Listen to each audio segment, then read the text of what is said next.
మా అబ్బాయి మాట వినడం లేదండి, మా అబ్బాయి మాట వినడం, చెప్పిన మాట వినని వాడినే కొడుకు అంటారమ్మా, నిర్వచనం అది.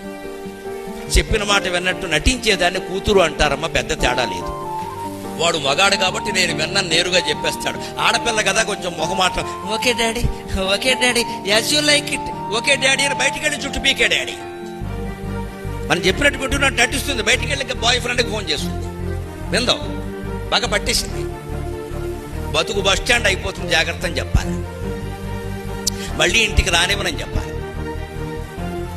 అబ్బాయి మన మనస్తత్వాలు ఎలా ఉంటాయి అంటే, మనకి ఇష్టం లేని పెళ్ళిళ్ళు చేసుకున్నా సరే, దెబ్బైపోయే పెళ్ళిళ్ళు చేసుకున్నా సరే, తర్వాత వాడు మోసం చేసినా సరే, అమ్మా నన్ను మోసం చేసాడు అనగా వచ్చేయమ్మా నీ కోసం చూస్తున్నా.